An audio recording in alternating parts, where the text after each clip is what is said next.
The first thing that hit Liam when he walked through the door was the silence. Not the peaceful, late afternoon quiet he was used to, but a deep, hollow silence that seemed to absorb all sound. The air was still and cold, carrying the faint, sterile scent of lemon cleaner instead of the warm aroma of Chloe's baking or the earthy fragrance of her oil paints. He dropped his briefcase by the door, the soft thud echoing unnervingly in the foyer. A knot of unease tightened in his stomach. "Chloe?" he called out, his voice sounding small and foreign in his own home. "I'm home, honey." No reply. He walked through the archway into the living room. Everything was pristine, disturbingly so. The throw pillows on the sofa were perfectly fluffed, the stack of art history books on the coffee table squared away. This was not the happy, lived-in chaos of their life. It was the sterile order of a house preparing for a showing. He took the stairs 2 at a time, his heart starting to hammer against his ribs. "Chloe," he called again, louder this time, a tremor of fear lacing his voice. Their bedroom was empty, the bed made with military precision. A wave of dizziness washed over him. He leaned against the doorframe, scanning the room. That's when he saw it. Propped against the pillows, in the exact center of their king-sized bed, was a single, folded piece of cream-colored stationery. Chloe's favorite kind. With trembling hands, he walked over and picked it up. Her name wasn't on it, nor was his. It was simply there, waiting. He unfolded it, his eyes scanning the elegant, looping script. "My dearest Liam, I'm so sorry to do this. I know the timing is terrible, with the baby coming, but I can't pretend anymore. This life, this house, it isn't me. I feel like I'm suffocating, playing a part that was never written for me. I need to find myself again, the woman I was before all of this. I need space to breathe, to paint, to just be. Don't try to find me. I'll be in touch when I'm ready. Please try to understand. I'll always love you in my own way. Chloe." The paper fluttered from his numb fingers. Suffocating? This life they had built, the one he worked 60-hour weeks to maintain, the home they had lovingly renovated in anticipation of their daughter's arrival, was a cage? The words blurred through a sudden film of tears.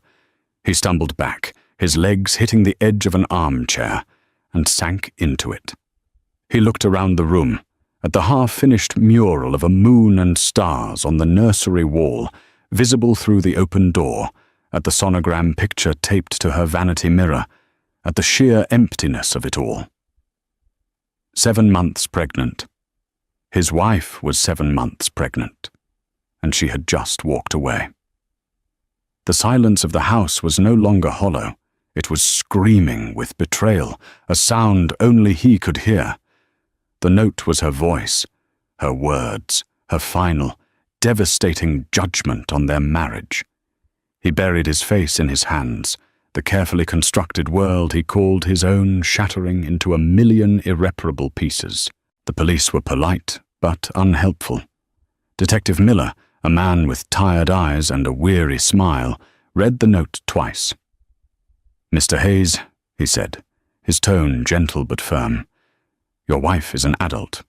She's pregnant, yes, and that's a concern. But she left a note. It's written in her hand, on her stationery. It explicitly says not to look for her. From where we stand, there's no evidence of foul play. She just left." Liam felt a surge of frustrated anger. "She's 7 months pregnant. She has no family in this state besides her sister. Where would she go? She wouldn't just leave everything behind. The baby's room, her studio. People do things we don't expect, especially under stress," Miller countered, handing the note back. "Hormones, anxiety about motherhood, maybe some marital issues you weren't aware of. We'll file a report, of course. If she doesn't use her credit cards or contact anyone within 72 hours, we can reevaluate. For now, my advice is to give her the space she asked for.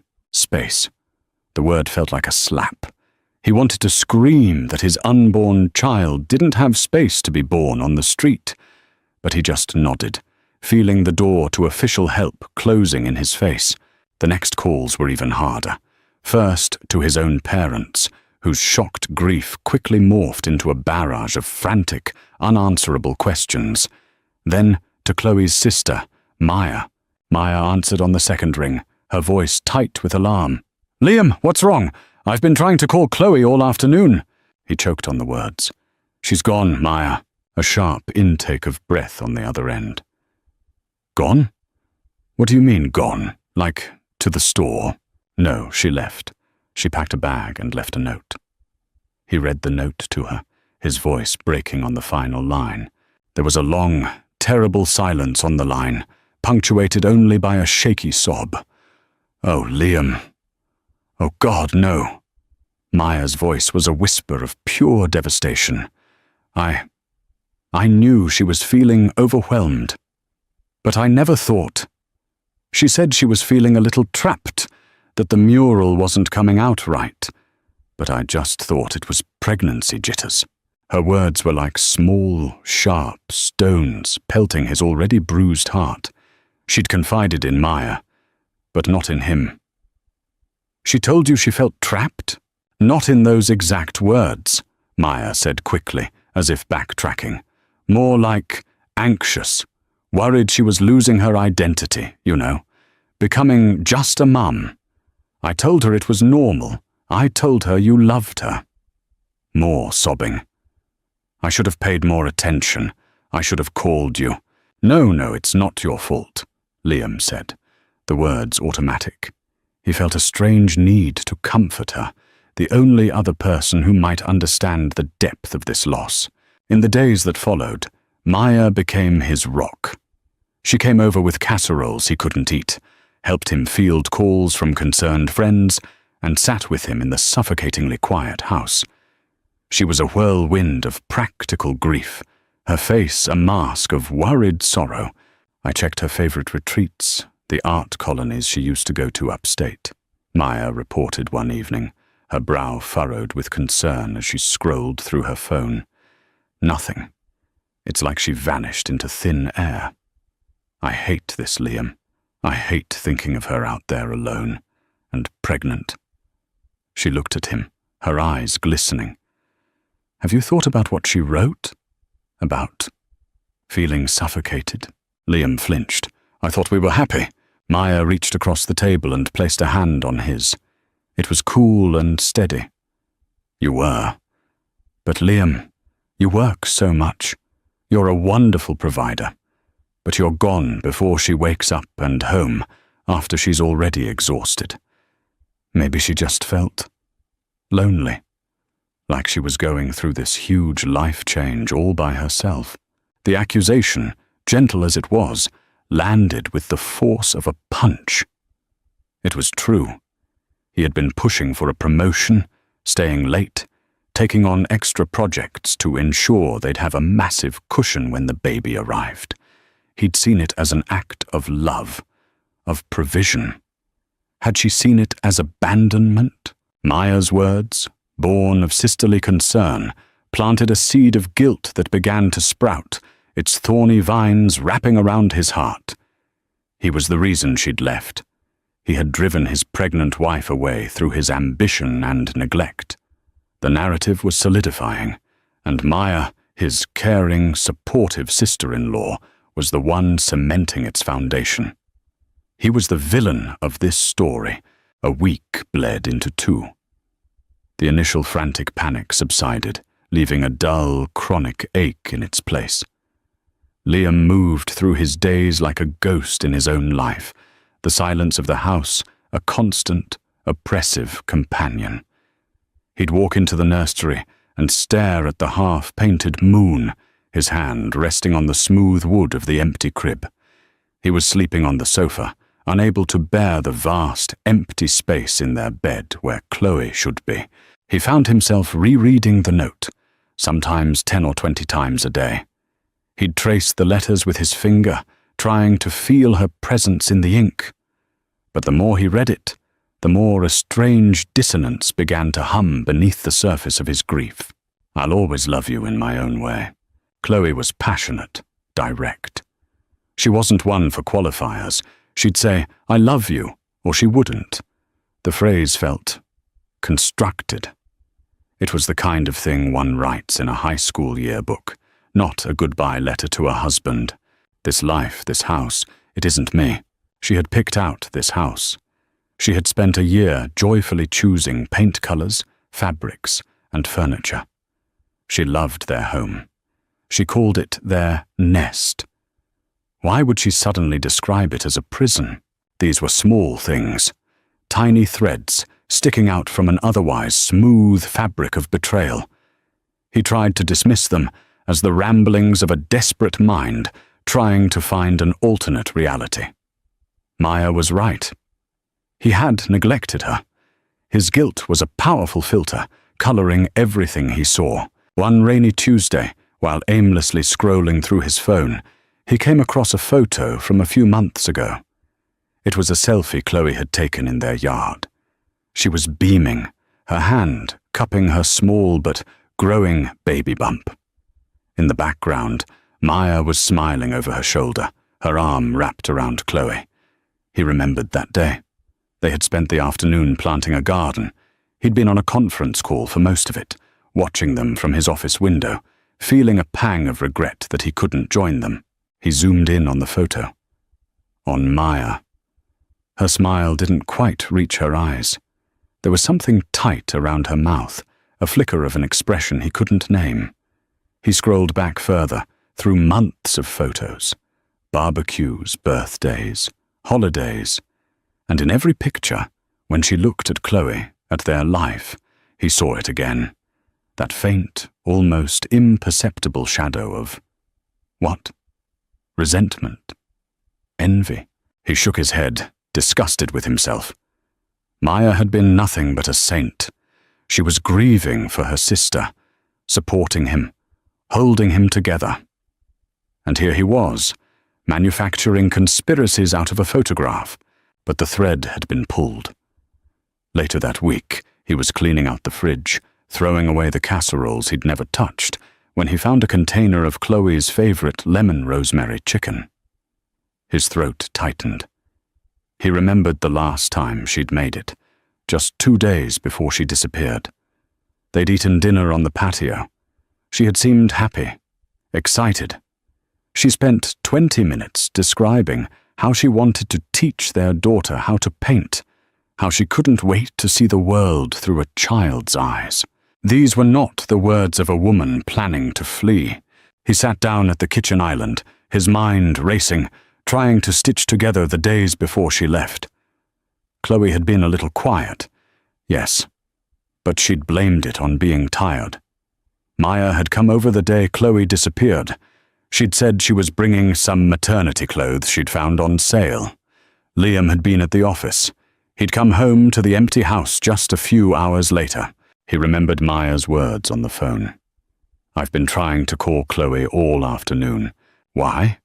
If she had just seen her, why would she be calling her all afternoon?" It was a small inconsistency, but added to the others it felt like a snag. The wording of the note. The look in Maya's eyes. The happy dinner. He felt like he was standing on the edge of a cliff in a thick fog, sensing a deep chasm before him, but unable to see it clearly. His grief was slowly, terrifyingly, beginning to curdle into suspicion. The box had been sitting in the corner of the nursery for a month, a painful monument to a future that had been stolen. It contained the high-tech baby monitor Liam had insisted on buying. It was one of the fancy ones with a crystal-clear HD camera, two-way audio, and a cloud-based recording feature. Overkill, Chloe had teased him. It's a baby, not a bank vault. He had decided to finally clean out the nursery. It was a form of self-flagellation, a way to confront the pain head-on. As he broke down the crib, his hands shaking, he saw the box. On a whim born of pure, gut-wrenching nostalgia, he took the camera out. He remembered plugging it in the day it arrived, just to test the connection to his phone. He'd placed it on top of the bookshelf, aimed at the crib, and then promptly forgot about it, caught up in another project. It had been plugged in for weeks before Chloe vanished. A cold dread, sharp and electric, prickled down his spine. He sank to the floor, pulling out his phone. His fingers felt thick and clumsy as he navigated to the app for the camera. He'd forgotten the password, fumbling with it twice before it finally logged him in.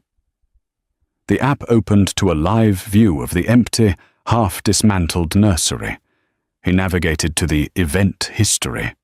His heart was a frantic drum against his ribs. He scrolled back, past weeks of empty recordings triggered by dust motes floating in sunbeams. He went to the date. The day Chloe disappeared. He found a clip from that afternoon, labeled Motion Detected. 2:17 p.m. He tapped it. The video loaded. The frame was filled with the nursery, the mural, the bookshelf, the rocking chair. The lighting was soft, autumnal. For a few seconds, nothing happened. Then, a figure entered the frame from the left. It was Maya. She was holding a piece of cream-colored stationery and a pen. Liam's breath caught in his throat. She walked to the center of the room, her back partially to the camera. She seemed to be looking for something. She glanced around, then walked over to the dresser, where Chloe kept her art supplies and a box of her personal stationery.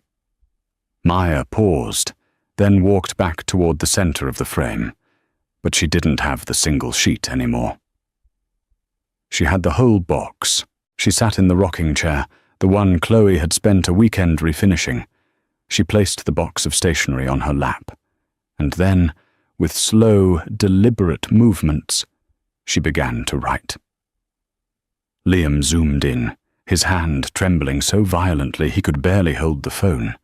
He could see her brow furrowed in concentration, her tongue poking out from the corner of her mouth, just as it did when she was a child. She was mimicking something. He watched as she painstakingly formed each letter, her hand moving with an unnatural slowness. She was copying Chloe's handwriting. After a few minutes, she held up the paper, comparing it to another sheet she pulled from her pocket. Likely an old birthday card or letter from Chloe. A small, tight smile of satisfaction crossed her face. She carefully folded the note she had just written and placed the one she used for copying back in her pocket. Then she stood up, walked out of the nursery, and out of the frame. The video ended. Liam dropped his phone. It clattered to the hardwood floor, but he didn't hear it. The sound roaring in his ears was the sound of his entire reality, collapsing for a second time. It wasn't Chloe's betrayal. It was Maya's, the casseroles, the comforting words, the gentle accusations aimed at him. It was all a lie. A calculated, monstrous performance. She had sat in this very house, feigning grief while knowing everything. She had not only orchestrated Chloe's disappearance, she had authored it. She had written the words that had shattered his heart. He scrambled for the phone, his mind a maelstrom of rage and terror. He didn't know where Chloe was or if she was safe, but he now knew who was responsible. And he was looking at her face, recorded for all time by a silent, plastic witness on a bookshelf. The 20-minute drive to Maya's suburban townhome felt like an eternity. Liam's hands were clenched so tightly around the steering wheel that his knuckles were white. The video played on a loop in his mind. Maya's furrowed concentration, a small smile of triumph. Every comforting word she had spoken to him in the past 2 weeks now felt like a shard of glass in his gut.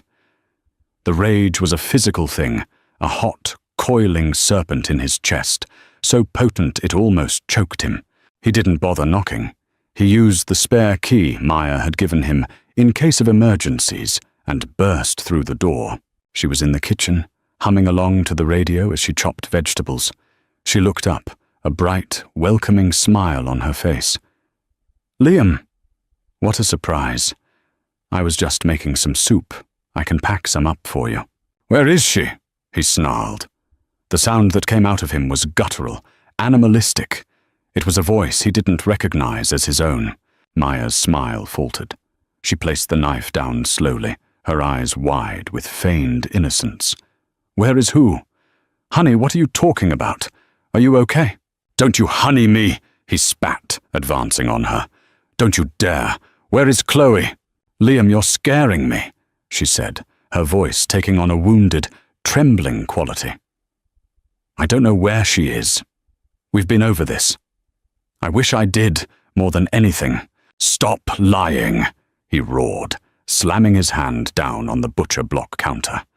The vegetables jumped. Maya flinched, a flicker of genuine fear finally crossing her face. "I know you wrote the note, Maya. I have proof." For a split second, her mask of concern slipped.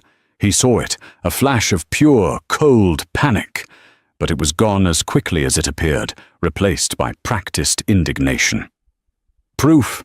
What are you talking about? You're grieving, Liam. You're not thinking straight. How could you accuse me of something so horrible?" He pulled out his phone, his hand still shaking with adrenaline. He didn't say another word. He just hit play and turned the screen toward her. The color drained from her face as she watched herself in the nursery, meticulously forging the note that had destroyed his world. The humming from the radio suddenly seemed obscenely cheerful. The phone's tinny audio was the only sound in the room as Maya's on-screen doppelganger completed her work. When the video ended, she stared at the black screen, her mouth slightly agape. "The baby monitor," she whispered, her voice raspy with disbelief. "You set up the baby monitor." "Where is she?" Liam repeated, his voice dangerously low. "Where did you send her? Is she safe?" The facade crumbled completely. The supportive sister-in-law vanished, replaced by a woman contorted by a lifetime of resentment. Her face hardened, her eyes narrowing into slits of pure venom. "Safe? Of course she's safe. She's probably safer than she ever was with you. What did you do?" "I helped her!" Maya shrieked, her voice rising hysterically. "I did what she was too weak to do for herself. Do you have any idea what it's like to watch her just float through life? Everything was always handed to Chloe. The talent, the looks, the rich, successful husband who would give her anything she wanted. While I worked my fingers to the bone at a dead-end job, dealing with my deadbeat ex and his debts, she was planning a nursery in her perfect house." Her words tumbled out, a torrent of jealousy held back for decades. "She was complaining to me, you know. Complaining. Oh, Liam's working so much.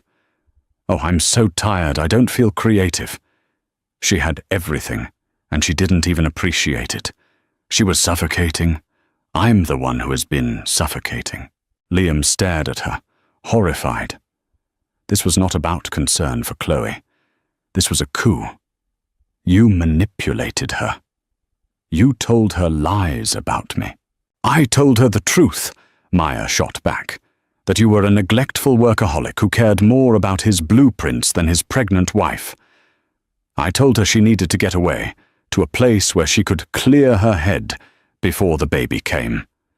A special retreat for expecting mothers. No phones, no internet. A place to disconnect from all the stressors in her life. Like you, a retreat. No phones." The pieces clicked into place with sickening clarity. Maya had isolated her. "Where is it, Maya?" he demanded, stepping closer. "Give me the name. Give me the address." "Now," she looked at him, a sneer twisting her lips. For a moment, he thought she would refuse, but seeing the raw fury in his eyes, the absolute resolve that he would tear her house apart, piece by piece if he had to, her defiance finally broke. She scribbled an address on a notepad and shoved it at him. The Whispering Pines Wellness Sanctuary, in the Berkshires, she said, her voice dripping with scorn. Go play the hero. But don't think for a second this changes anything. You still failed her. I just gave her the push she needed. He snatched the paper from her hand and turned without another word, leaving her alone in her silent kitchen, the mask of her betrayal finally, irrevocably, cast aside. The drive to the Berkshires was a frantic, 3-hour blur of winding roads and the darkening green of the New England landscape. Liam's mind was a frantic cacophony of fear and hope. Was Chloe okay? Did she believe Maya's lies? Would she even want to see him? The questions were a torment, each one a fresh stab of anxiety. The Whispering Pines Wellness Sanctuary was less a sanctuary and more a high-end prison. A sprawling modern lodge set deep in the woods, it had an air of forced tranquility. He parked in the guest lot and ran to the main entrance, his heart pounding a frantic rhythm against his ribs. A serene-looking woman at the front desk greeted him with a placid smile. "Welcome to Whispering Pines. How may we help you find your peace today?" "I'm looking for my wife," Liam said, breathless. "Chloe Hayes. She's a guest here."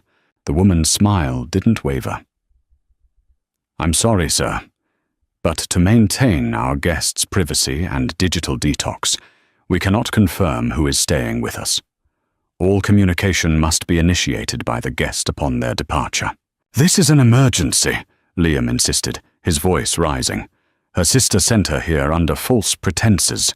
She's 7 months pregnant, and she needs to come home with me." "Sir, I'm going to have to ask you to lower your voice," the woman said, her calm demeanor beginning to crack. "Our guests come here to escape stressful situations." "I'm her husband! She's my wife!" he yelled, slamming his hands on the polished birchwood desk. He was losing control, but he didn't care. The thought of Chloe being just a few hundred feet away, trapped by protocol and lies, was unbearable. Suddenly a soft voice from behind him said, "Liam." He spun around. There, standing at the bottom of a grand staircase, was Chloe. She was wearing a simple white linen dress provided by the retreat. Her hair was tied back, and her face was pale. Her eyes, wide and questioning, were fixed on him. Her hand rested protectively on her swollen belly. Relief, so powerful it almost buckled his knees, washed over him. "Chloe," he breathed, moving toward her, but she took a step back, her hand held up to stop him. The hurt and confusion in her eyes were a physical blow. "What are you doing here?" Maya said. "She said you needed space, that you felt trapped by the baby coming." The world tilted on its axis. Maya hadn't just lied to him. She had created a perfect, poisonous mirror image of the lie.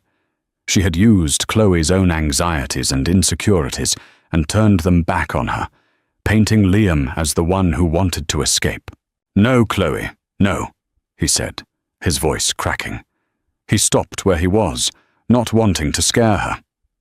"That's not true. None of it is true. Maya lied to you. She lied to both of us." Chloe's brow furrowed. "Lied?" "Liam, she showed me text messages, from you to her. You said you weren't ready for this, that you were thinking of leaving. Forged texts. Of course. Maya had been planning this for months. They weren't real, honey. She made them up. Just like she made this up." He pulled the folded note from his pocket, the one he'd carried with him for 2 weeks, and held it out to her. "She wrote this. She pretended it was from you." Chloe stared at the note, then back at his face. Her expression was a painful mix of disbelief and dawning horror. "Wrote it? But that's my stationery, my handwriting." "She forged it, Chloe. She practiced. I have a video of her doing it." He took a tentative step closer. I came home, and you were gone. This note was on our bed. I thought you'd left me. I thought you didn't want me, or our baby.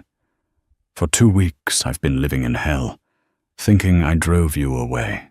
Tears began to stream down Chloe's face as the enormity of her sister's betrayal began to sink in. She looked from the note in his hand to the raw, desperate pain on his face. She saw the truth there. She saw the man she loved, shattered and terrified, not the cold, distant husband Maya had described. "She told me you wanted me to come here," Chloe whispered, her voice trembling. "She said it was your idea, a way for me to have a gentle separation before you ended things for good. She said you thought I was unstable." He closed the distance between them, finally, and wrapped his arms around her. She stiffened for a moment, then collapsed against him, her body shaking with violent sobs. He held her tightly, burying his face in her hair, inhaling the familiar scent of her. She was real. She was here. She was safe. She lied, he whispered into her ear, over and over again, like a prayer. "It was all a lie. I never wanted you to leave. I want you. I want our daughter. I want our life back." They stood there in the silent, sterile lobby of the Whispering Pines, 2 people caught in the wreckage of a devastating deception, holding on to each other as the truth, ugly and liberating, finally came to light. The reunion was not one of simple joy, but of shared trauma and profound, aching relief. They had found each other, but the path back home was going to be longer and harder than either of them could imagine. The drive home was heavy with a silence that was vastly different from the one that had haunted Liam for weeks. It wasn't an empty silence. It was dense, filled with unspoken questions, pain, and the fragile, terrifying task of rebuilding. Chloe sat in the passenger seat, staring out at the passing trees, her hand never leaving her stomach. When they walked back into their house, she stopped in the foyer and looked around as if seeing it for the first time.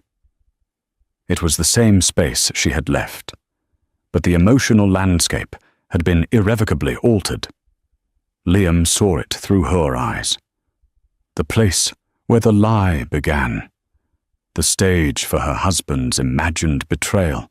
"I'm so sorry, Chloe," he said, his voice thick with emotion. "I'm sorry I wasn't paying enough attention, that I let my work consume me. I gave Maya the space to do this. I made you feel alone."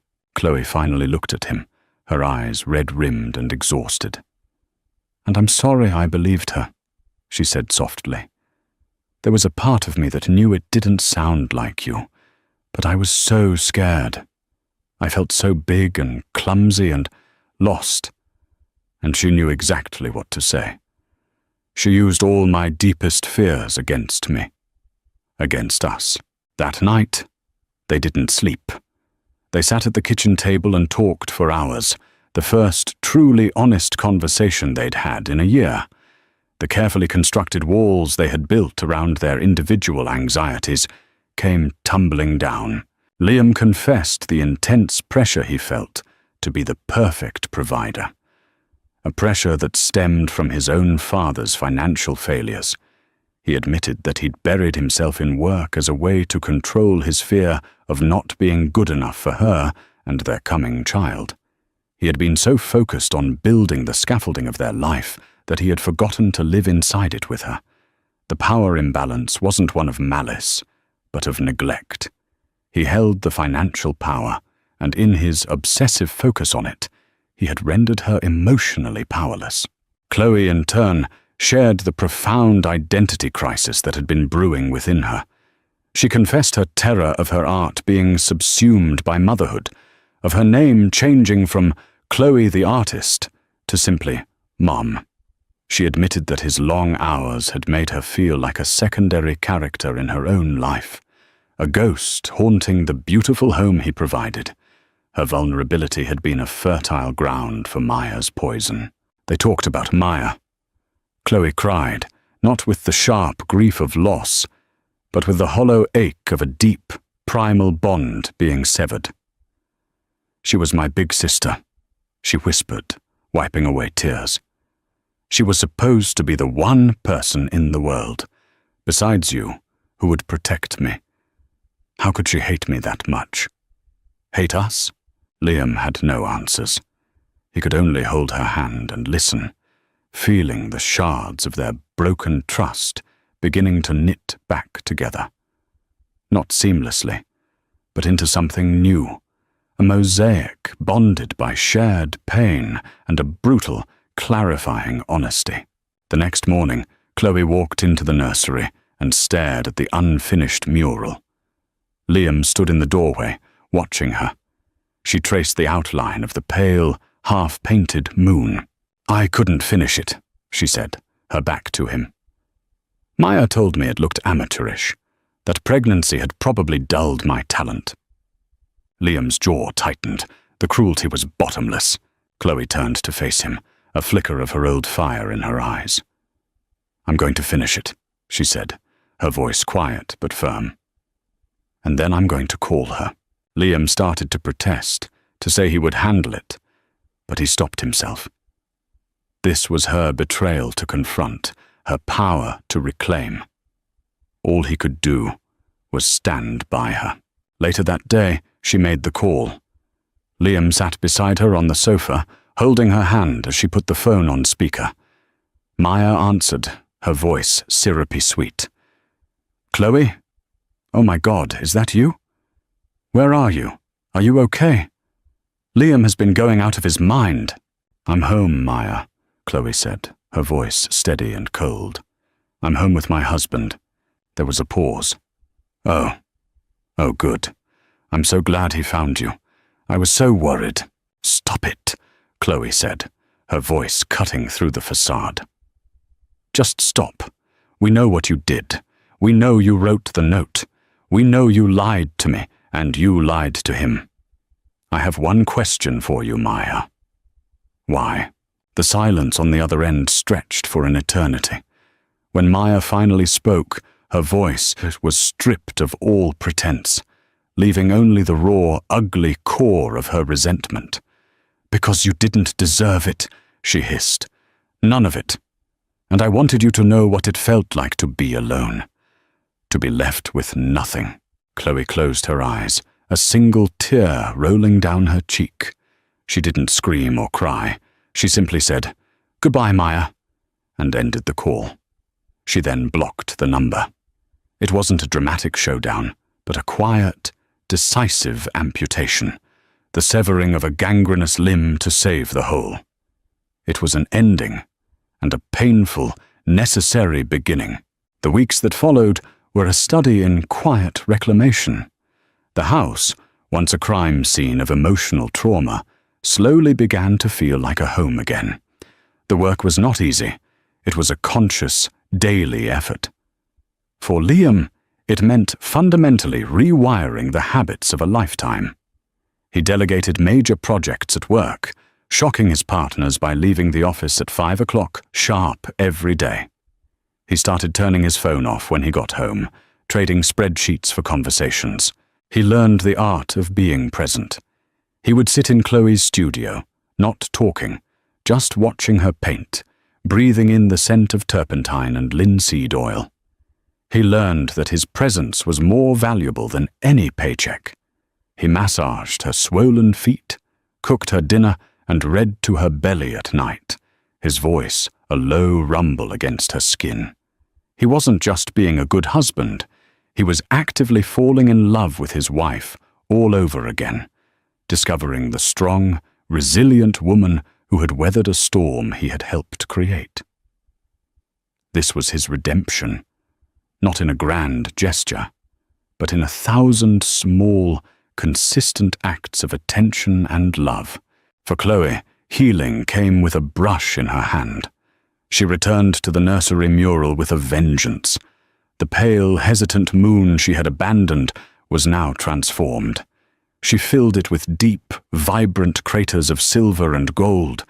The stars around it were not gentle twinkles, but explosive, dynamic bursts of light.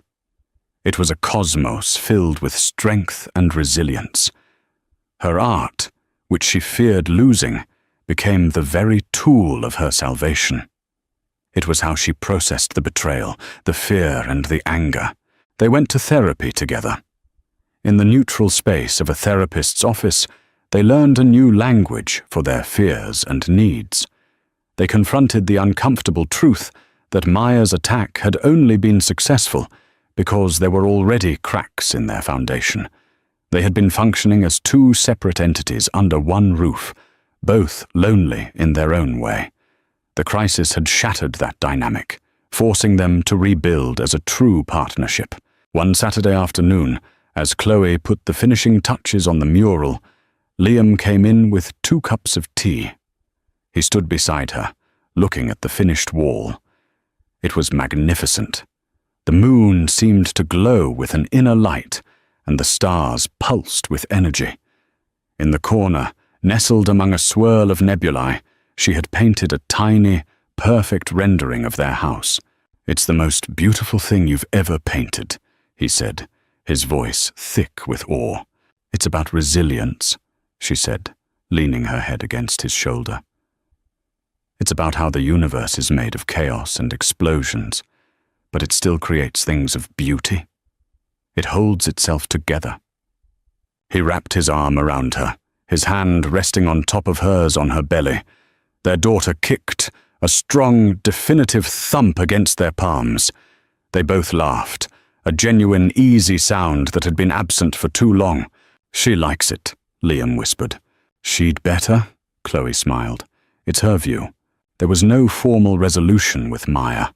A lawyer sent a cease and desist letter, and she faded from their lives, a toxic ghost in their shared history. Forgiveness was a continent Chloe was not yet ready to explore, and Liam felt no need to push her. Their focus was forward, on the 3 of them. The redemptive arc wasn't about forgiving the betrayer. It was about the 2 of them healing the wounds within their own marriage, and in doing so, saving each other. They had earned this peace, brushstroke by brushstroke, conversation by conversation. They were not the same people they were a few months ago. They were stronger, more honest, and more deeply connected than ever before. Amelia Hayes was born on a crisp October morning, just as the sun was beginning to cast a golden glow over the city. She arrived with a full head of dark hair, Chloe's deep blue eyes, and a cry that was surprisingly robust. Holding her for the first time, Liam felt a love so fierce and absolute it was like the world shifting on its axis. He looked over at Chloe, her face tired but luminous, and saw his entire universe there in that hospital bed. The first few weeks were a blur of sleepless nights, fumbling diaper changes, and the overwhelming, constant thrum of love for the tiny person who had taken over their lives. The trauma of the preceding months did not simply vanish. It lingered in the quiet moments.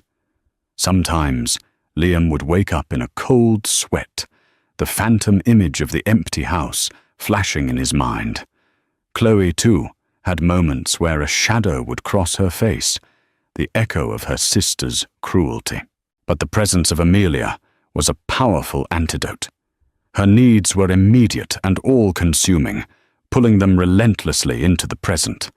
Her gurgling laughs were a balm, her tiny hand, gripping his finger, a profound anchor. One evening, about a month after Amelia was born, Liam was rocking her in the nursery. The room was bathed in the soft light of the mural's moon. Chloe came and stood in the doorway, watching them. She was no longer just the woman he loved. She was the mother of his child, a title she wore with a natural grace that defied all her previous fears. "She loves the moon," Chloe whispered. "She just stares at it. She knows good art," Liam murmured, his eyes locked on his daughter's peaceful face. He looked up at Chloe, his heart full. "I never said it enough before, but I'm so proud of you, of the art you make, of the mother you are, of the woman you've always been. Chloe walked over and wrapped her arms around him and the baby, resting her cheek on his shoulder. They stood there for a long time, a small family framed by a universe of painted stars, breathing in the quiet rhythm of their new life.